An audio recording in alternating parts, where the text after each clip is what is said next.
Hey y'all, my name is Emma, and I'm here to preview the 240 study guide that will help you get in the classroom. If you're ready to see the real thing, click this link right here, right now, or take a free practice test. The link is in the description. This video goes into the nuts and bolts of the FTCE Elementary Education K-6 exam. That's test 060. And specifically today, we're going to cover subtest 2, Social Science, which is subtest code 602.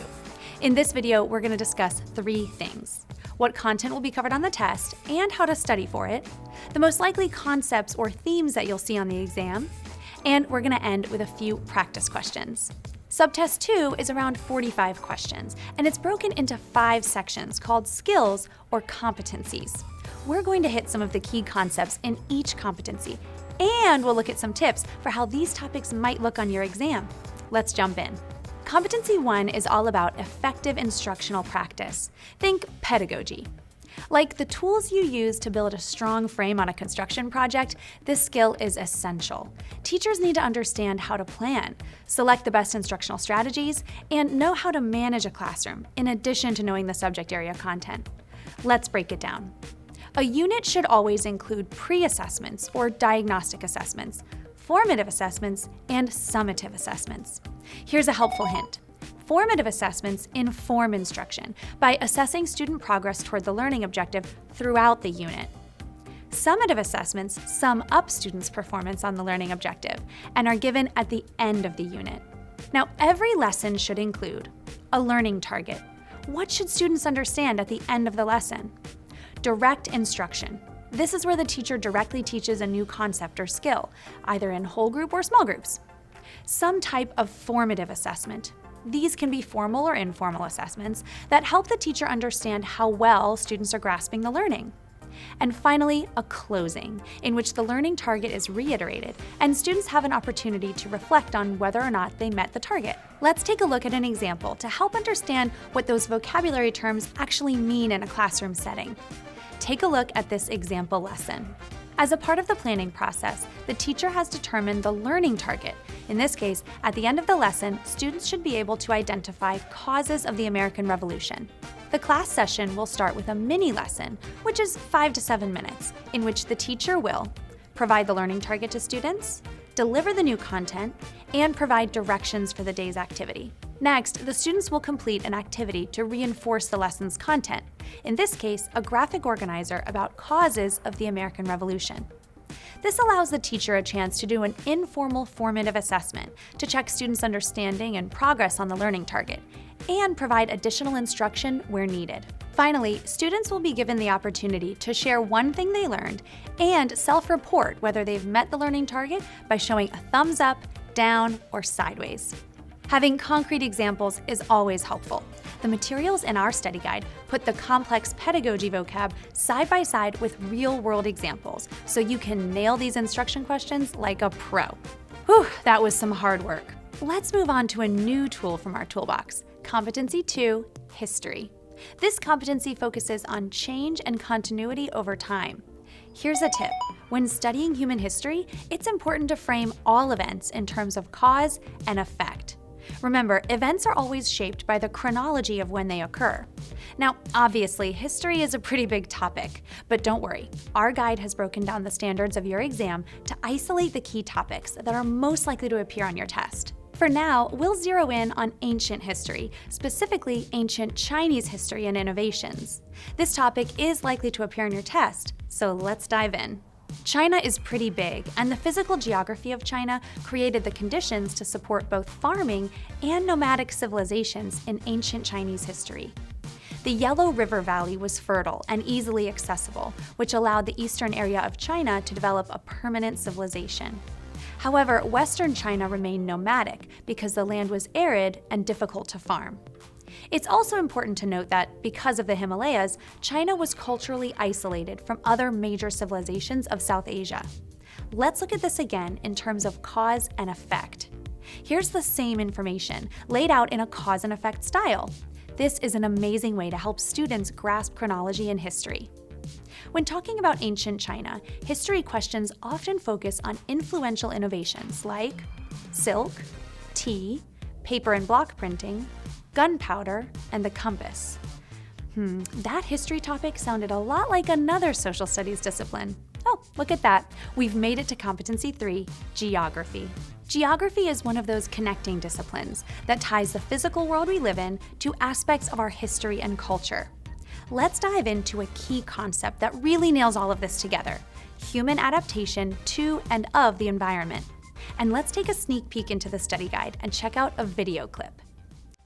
The first important and significant modification by people to their environment was to secure a steady water and food supply for their families.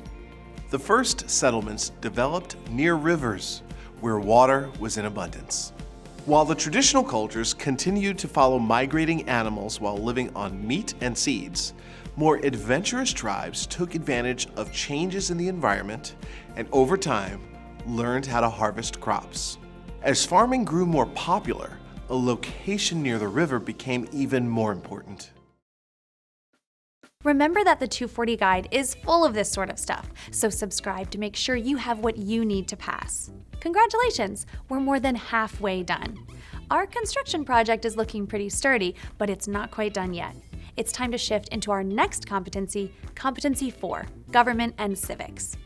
This skill delves into government and citizenship. Let's talk about a key concept in this section: the structure and functions of the United States government, and even more specifically, the electoral process. Let's start by talking about Congress. The US does not have a direct democracy like ancient Greece did, but rather a representative democracy.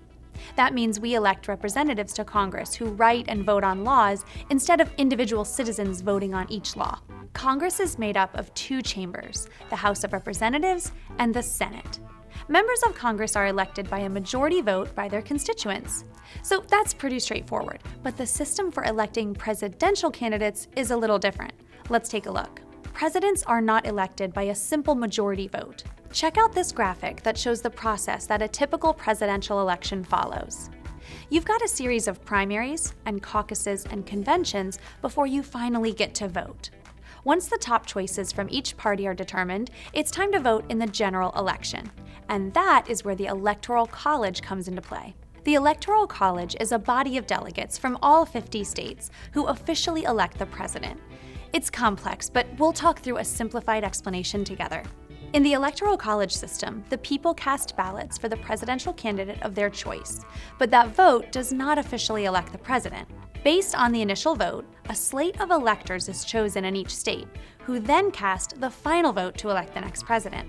The number of electors allotted to each state is determined by the sum of the number of state representatives, which is based on population, and the number of senators, which is always 2. This means that the minimum number of electors for any state is 3. When people cast ballots in their state, the winner of the popular vote, or who got the most votes, is tallied. Then, in most states, whatever party won the majority vote will win all of the state's delegates in the Electoral College. Now, as an aside, Maine and Nebraska split their electors based on the results of the elections in their states, but most states just send all of their delegates for whoever won the popular vote in their state. The Electoral College then gathers and casts a vote, and the candidate who wins more than half, or 270 of those votes, becomes president. But this is essentially predetermined based on the results of the general election. This Electoral College system is how the US can get into a situation where a president can get elected without winning the popular vote, which is common in recent decades. It's complex stuff, but our guide has everything you need to ace this government and citizenship content. Nice! We're almost done with our construction work. But first, we have one final competency to tackle. It's Competency V, Economics. This area will test your understanding of production, supply and demand, and consumer decision-making. Let's dive into the basics of supply and demand for this one. The first thing to understand is that consumers and producers are motivated primarily by price.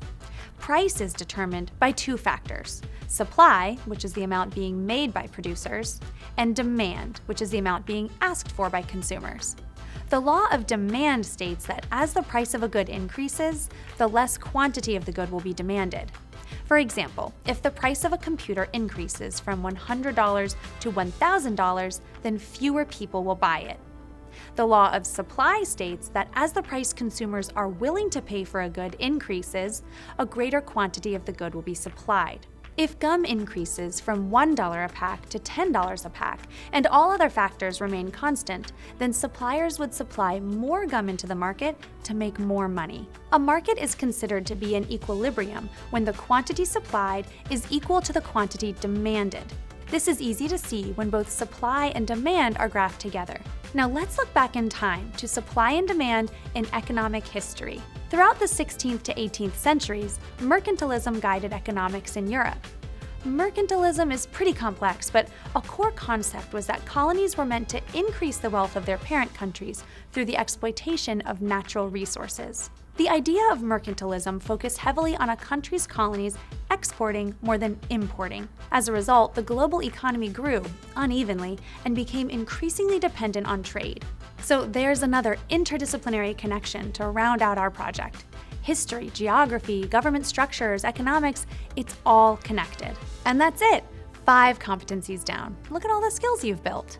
Now, let's put our knowledge to the test. It's time for practice questions. We'll start with a government question with a pedagogy flair. A civics teacher is preparing the first unit of the school year on the U.S. Constitution. Which of the following introductory activities would best help students understand the structure of the Constitution? This one might be tricky. Think back to our talk about planning. Hands-on practice that targets the objective is almost always the way to go. So the correct answer is A. Creating a class constitution fosters a sense of community among students and connects them to the instructional goal of learning about the Constitution by mirroring the structure and language of the original document as students create their own. On to the next question. This one illustrates that common crossover between history and geography. Which of the following best describes the impact of the Himalayan mountain range and the Gobi Desert on ancient China? For this one, try to use the process of elimination. Hopefully, you ended up with the correct answer, B. China's natural barriers, like the Himalayan mountain range and the Gobi Desert, made the spread of ideas and goods between the ancient Chinese and outsiders challenging. Time for our third question. California experienced a significant drought from 2012 to 2015. During that time, many almond farmers began planting crops that required less water to grow. This action is an example of what? This is all about the interaction between humans and the environment. Think back to our third competency and apply it to a more modern scenario. Our correct answer is D. The change in crop choice is an example of farmers adapting to a change in the environment. You're doing great! Only 2 questions left. Which of the following is a true comparison of elections of the House of Representatives and the election of the President?